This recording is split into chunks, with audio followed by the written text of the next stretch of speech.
Former Bihar Deputy Chief Minister and BJP leader Sushil Modi has accused the RJD founder Lalu Prasad of trying to poach NDA MLAs from jail. Sushil Modi has released an audio where Lalu Prasad can be allegedly heard offering cabinet berths to BJP MLA if he helps the RJD win Speaker's election. Lalu was allegedly speaking to BJP MLA Lallan Paswan and asked him to abstain from voting for the Speaker's post in Bihar Assembly today. Sushil Modi claimed that the RJD leader, who was jailed after conviction in the Fortis scam, is calling up NDA MLAs and offering them cabinet berths as well if they switch sides and help in the formation of an RJD-led government. Lalu is currently lodged in a jail in Jharkhand's Ranchi, where Lalu's RJD is a part of the ruling alliance. RJD claimed the allegations are part of frustration of Sushil Modi at being denied the Deputy Chief Minister's post. In the Speaker's election held today, the NDA candidate won the post amidst the ruckus in the House by the RJD. The opposition parties objected to the presence of Chief Minister Nitish Kumar in the House, citing that he is a member of the Legislative Council and not of the Assembly. अच्छा सुनो, हाँ, हम लोग तुमको आगे भी बढ़ाएंगे वहाँ। अब बने तुम कल जो स्पीकर का चुनाव है उसमें हम लोग का साथ दो, तो उसका हम तुमको बनाएंगे, मंत्री बनाएंगे। कल तो इनको हम लोग गिरा देंगे, समझे ना? हाँ, तो पार्टी में है सर, मैंने पार्टी में है तो एब्सेंट हो जाओ ना। पार्टी में हो तो एब्सेंट हो जाओ। अच्छा अच्छा, ठीक है। कोरोना हो गया था, फिर तो स्पीकर हमारा हो जाएगा, तो हम लोग देख लेंगे ना। वो कहने लगे कि हमें साथ दो और ये स्पीकर को गिराना है, सरकार गिराना है, आगे बढ़ाए, मंत्री बने। हमने कहा कि सर हम पार्टी से हैं और ऐसा नहीं कर सकते। तो क्या अब इसकी शिकायत भी आप कीजिएगा? जी, इसकी शिकायत करेंगे? हम बैठ के तय करें पार्टी फोरम क्या होना चाहिए। Rohit Singh is now joining us for the latest on this. Rohit, if you could walk our viewers through the politicking that is going on around the Speaker's election, and if the audio is to be believed, it's a very serious charge against Lalu Prasad Yadav at the moment, but I believe that we cannot independently verify the authenticity of this particular video. Over to you, Rohit. Well, yes, India Today cannot independently verify the authenticity of this audio clip, but this audio clip has been circulated by Sushil Modi, and he says that the voice in this audio clip is of RJD Supremo Lalu Prasad, who is right now in jail. In fact, he is at Kelly Bungalow in Ranchi, and he has said that the call was made yesterday by Lalu to Lallan Paswan, one of the BJP MLAs, and he was lured of ministerial berth if he remained absent from voting during Speaker's election. So this is the audio clip which has gone viral, though RJD continues to remain defiant. They are clearly of the view that this is not Lalu Prasad's voice. They say it could be voice of anyone. There are so many followers and fans of Lalu Prasad Yadav who can take out his voice very similar to his voice, and that is why they are in complete denial that this is not Lalu's voice. But BJP is upping the ante. They are demanding that first of all Lalu Prasad should be immediately shifted from Ranchi to Tihar jail, and secondly they are also demanding a CBI probe into this entire audio clip that has gone viral now. Let's now listen into some political reactions that are coming in on the story. अगर हमने audio को लिया है, direct बात हुई है, तो निश्चित रूप से ये फोन से बात। सुशील मोदी ने भी कहा है कि उनकी भी बातचीत हुई है उनसे सीधे लालू यादव से। देखिए, जो डायरेक्ट जब हमारे नेता ही माननीय सुशील जी ने डायरेक्ट जब बात किया है, तो फिर उससे क्या आप कह सकते हैं? आरजेडी के विधायक इसे बता रहे डॉक्टर्ड है, फर्जी नहीं, ऐसा कुछ नहीं। ललन पासवान है, नहीं, ऐसा कुछ नहीं है। चलिए, ऐसा कुछ नहीं है। अगर हुआ है तो बहुत ही निंदनीय बात है। जिस तरह से संवैधानिक प्रक्रिया को रोकने का काम किया है, उसकी जितनी भर्त्सना की जाए वह कम है। हाईकोर्ट को स्वतः संज्ञान लेकर के उन्हें अब तिहाड़ जेल भेजना चाहिए, क्योंकि रांची में उनकी सरकार है और उनकी सरकार सभी तरह के विपरीत आचरण करके कोर्ट का भी मखौल उड़ा रही है कि जो व्यक्ति जेल में बंद है वह यहाँ पर विधायकों को धमकी दे रहा है और विधायकों को कह रहा है कि तुम एब्सटेन कर जाओ। इसकी जितनी निंदा की जाए उतनी कम है। लालू जी की आवाज निकाल करके जिन लोगों ने इस समय का इस्तेमाल करने की कोशिश किया है, जो स्वयं राजनीतिक रूप से हाशिए पे चले गए हैं, पॉलिटिकल क्वारंटीन हो चुके हैं इन दिनों में, वो अपना रिवाइवल खोज रहे हैं लालू जी के नाम, क्योंकि लालू जी के नाम से ही जो कई लोग राजनीति में अभी तक जिंदा है भाजपा के अंदर, जदयू के अंदर, वो अपनी उपस्थिति, अपनी प्रासंगिकता को कायम रखना चाहते हैं। पर इनकी अफवाह से राजनीति पर कोई असर नहीं पड़ने वाला। आवाज की सत्ता पर अगर कोई सवाल खड़े होंगे तो नरेंद्र मोदी जी की आवाज भी कल निकलेंगे, तो हो सकता है उनको भी सफाई देना पड़ेगा। सिर्फ महागठबंधन के नेताओं को बदनाम करने के लिए हमारे यहाँ महागठबंधन के नेता आदरणीय तेजस्वी यादव जी हैं। अगर किसी विधायकों से बात करनी होगी तो वो बुला के चैम्बर में बात कर लेंगे। अभी क्या है, फिल्म आप लोग देखें, ये साउंड मुझे लगता है कि किसी तरह से मैनिपुलेट किया गया है और हमारे महागठबंधन के आदरणीय लालू प्रसाद यादव जी को बदनाम करने की कोशिश है। और क्यों कोशिश है? माननीय सुशील मोदी जी को कोई पद तो मिला नहीं, तो हतोत्साहित है। इस तरह बदनाम करो, लोगों का डाइवर्ट करो माइंड कि हमको फिर से कोई पद मिल जाए, क्योंकि हम बहुत पार्टी के शुभचिंतक हैं। After Farooq Abdullah and our Jammu and Kashmir land scam, heat is on former Jammu and Kashmir Chief Minister Mehbooba Mufti's PDP. The state government has now released another list of land encroachers in the Union Territory. The list accessed by India Today includes PDP office in Sunjwan locality of Jammu. 3 canals of land were allegedly encroached upon by the party when Mehbooba's father, Mufti Muhammad Saeed, was the Jammu and Kashmir Chief Minister.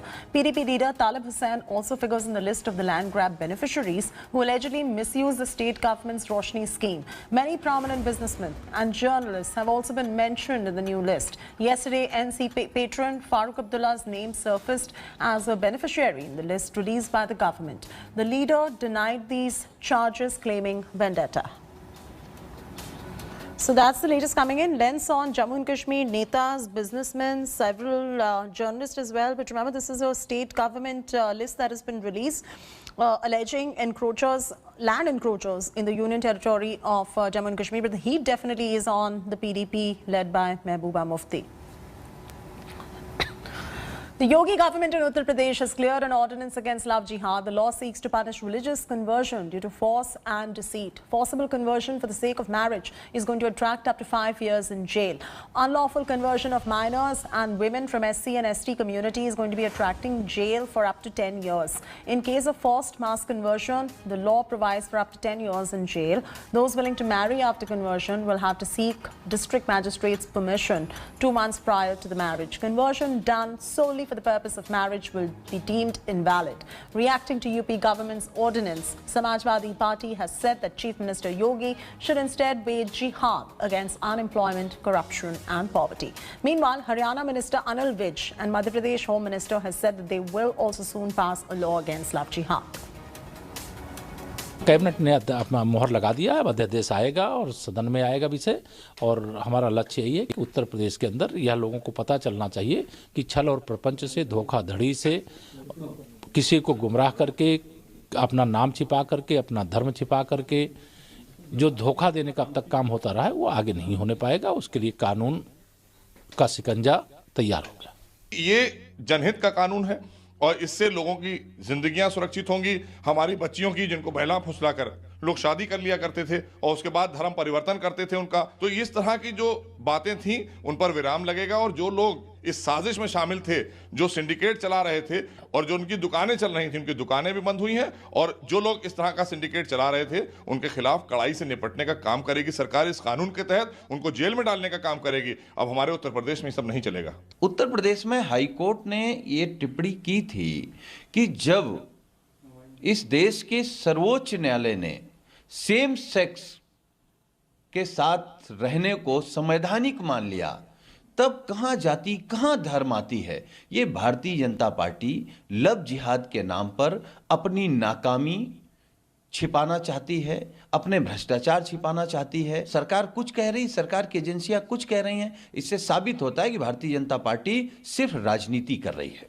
Yogi Adityanath ji, Uttar Pradesh का नौजवान आपसे एक सवाल करना चाहता है कि आपने अपने मैनिफेस्टो में हर साल 14 लाख सरकारी रोजगार देने की बात की थी। 40 लाख अकुशल मजदूर के घर रोजी रोटी को संकट पड़ गया है। उन मजदूरों के लिए कब कानून बनाएंगे, यह उत्तर प्रदेश जानना चाहता है।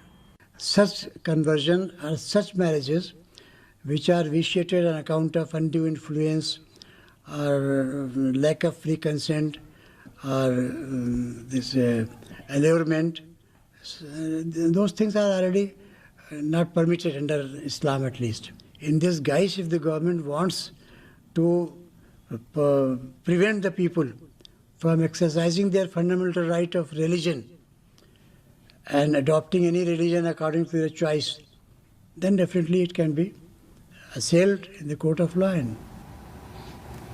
MP Law Minister Narottam Mishra and Haryana Minister Anil Vij have vowed to bring a similar law in their respective states as well. Listen in. एक कुरीति को मिटने के लिए, एक बुराई को मिटने के लिए भारतीय जनता पार्टी का संकल्प है। ट्रिपल तलाक अगर कुरीति थी तो हम लाए। हम वोटों को आधार बना के राजनीति नहीं करते कि कुरीति है। अगर कोई नाम बदलकर, भेष बदलकर, जाति बदलकर, लालच देकर, प्रलोभन देकर, डरा कर, धमका कर शादी करता है तो वो नल एंड वाइड मानी जाएगी। अगर वो इस तरह का करता है तो सजा का हकदार है।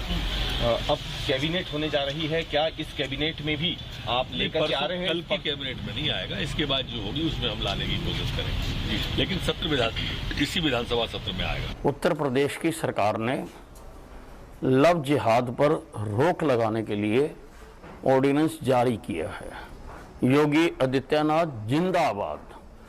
हम भी हरियाणा में सख्त कानून बनाने पर प्रक्रिया हमने जारी कर रखी है। शीघ्र ही हरियाणा में भी ये कानून बनाया जाएगा।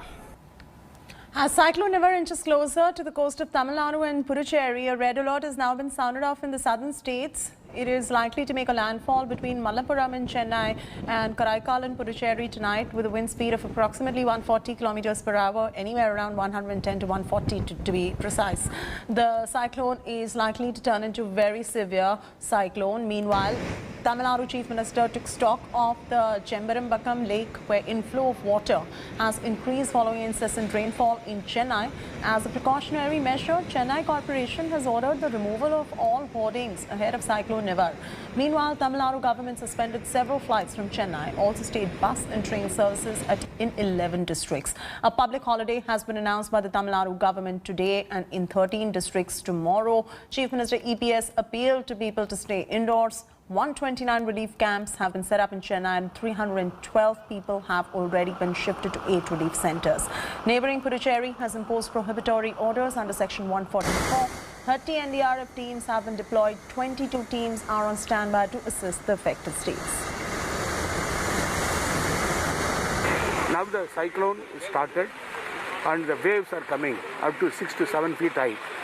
It may increase to 9 feet also. After some time, 9 to 10 feet it will increase. The water logging will be here. Therefore, relief centers have been opened. In the relief centers, the food will be provided to them, water, medicine, and corona test will be done to the people. Sanitizer will be given. Then face mask will be given. And the people will be taken care of. Line departments are fully prepared to meet the challenges of Nivar cyclone. And we will be working round the clock. From our government side, on the one side to fight against the COVID pandemic, on the other side to prevent the people from getting COVID during the cyclone period. On both fronts we are fighting. The entire government machinery is at your service and is taking care. Just listen to them and go by the rules and regulations being declared. Move to higher places wherever you need to. There are relief centers. Please move there and abide by instructions and stay indoors.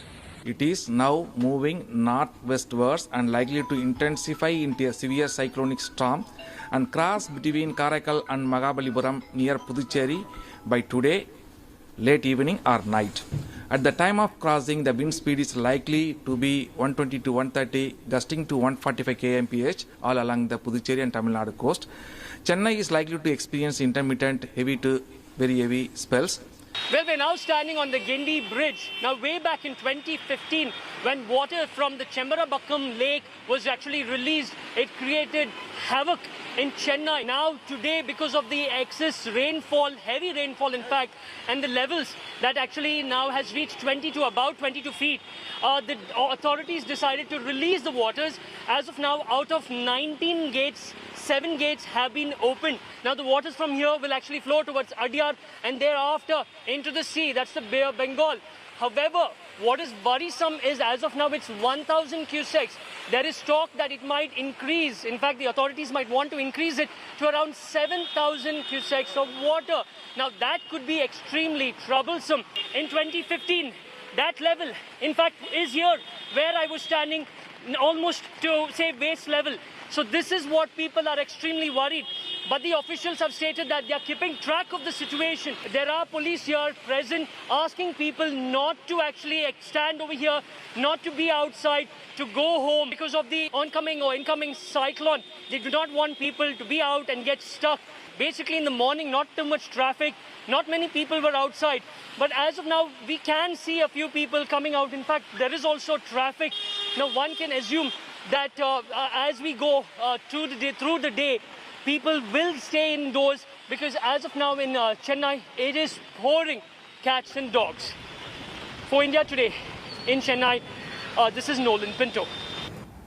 Nolan Pinto is joining us live from Guindy, getting us the latest details. Nolan, for our viewers who have just tuned in, first up, the advisory which is in place, what should they do, what should they not do, and what is the situation looking like as there's red alert in 2 states and in 1 union territory at the moment in the back of the cyclone? Well, Chaiti, in fact, there are rules and regulations that people need to follow, the do's and don'ts. First thing is, it's a public holiday. Please don't while away your time outside. Please don't be curious. Stay indoors and you will be safe. Because of this reason, we are now in an area called KK Nagar and Ashok Nagar. I'm going to ask my camera person to just show you. It's like an island over here. You have this entire stretch of the road completely blocked. There's a bus, in fact, which is stuck over there. Now, because of the inundation in this area, there is horrible traffic. Now, what I'm going to do, I'm going to be extremely careful where I'm walking over here. You can clearly see this particular area here. It's completely inundated, and like this particular area in KK Nagar, there are different parts in Chennai also completely inundated. These are the normal areas. In fact, we spoke about the Guindy Bridge. If the water level increases over there, the Adyar River, then on one side that is Guindy, and on the other side, KK Nagar and Ashok Nagar will be completely inundated. This is the situation over here. Now, what we are told is that the landfall will take place, okay, somewhere midnight, that is after 12 and before 1 or 2. So the IMD officials have kept everybody on standby. Your relief officials are present over there.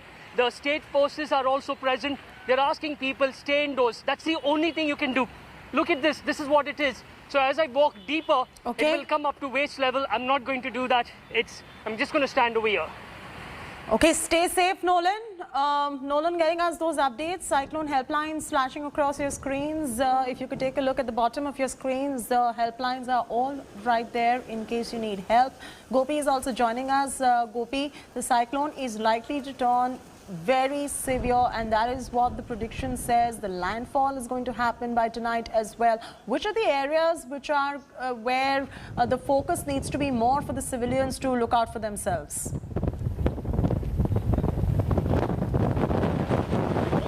Focus must actually be along the eastern coast, mostly towards the northern side of Tamil Nadu. So when I'm talking about northern side of Tamil Nadu, it can actually extend from somewhere around Karaikal, Kadalur, Puducherry, Mahabalipuram, and also all the way up to Chennai. So this is actually the key areas which is actually predicted in the actual trajectory of this particular cyclone Nivaran. As you can see here, right now I'm at the Mahabalipuram beach, and situation has changed drastically over the last 3-4 hours, because in the morning when I came here it wasn't much breezy. There was just a slight rain that was over here, but now the winds have started blowing so fast, which is making it difficult even for us to report from here, because if I stand here straight facing at the camera, the wind is close blowing, the blowing across me, which will make it extremely difficult, just like what I told now. So that is why I'm just bending myself a little away from the camera, so that the wind will actually be coming from my behind, and the people can actually hear me. And if I just take a step, as I just showed now, the wind will also drag me along. All right, Gopi, thanks for getting us those updates right there. Because of the heavy winds that are blowing, there's a difficulty in catching what Gopi is saying. But there you go, the latest coming in. Cyclone Nivar inching closer to the coast of Tamil Nadu, Puducherry. Red alert has been sounded off in the southern states. Cyclone alert helplines too flashing on your screens in case you need any help. Welcome back. Let's now take you through the active coronavirus cases in India that are recorded in the past 4 days. Let's first start off with November 25th, 1 p.m. The active cases on your screens at the moment. On November 21, 4,39,747. November 2, 4,40,962. November 23rd, 4,43,486. November 4th, 4,38,311. November 25th, 4,44,746. Well, those were the active cases that we just brought forth. Let me now walk you through those recovered as well. The recovery figures have been quite stellar as well. On November 21, 84,78,124 have recovered. Numbers on your screens at the moment. The graph also on your screens at the moment. On November 2, 85,21,617 recoveries. On 23rd November, 85,62,641 recoveries. On 24th November, 86,04,743 recoveries. On 25th of November, 86,42,771 recoveries. Now coming to the number of deaths recorded in India due to coronavirus. Let's walk you through those figures as well. The numbers are on your screens too. On 21st of November, you saw 1,32,726 people lose their lives. On 22nd, the tally stood at 1,33,227. On 23rd, that tally stood at 1,33,738. On 24th of November, 1,34,218 people lost their lives. And November 25th, 1,34,699 as per the graph which is flashing across your screens at the moment. Hello everyone, this is Rahul Kamal here. Hope you enjoyed this video. For the latest news and analysis, like and subscribe the India Today YouTube channel and don't forget to press the bell icon to stay updated.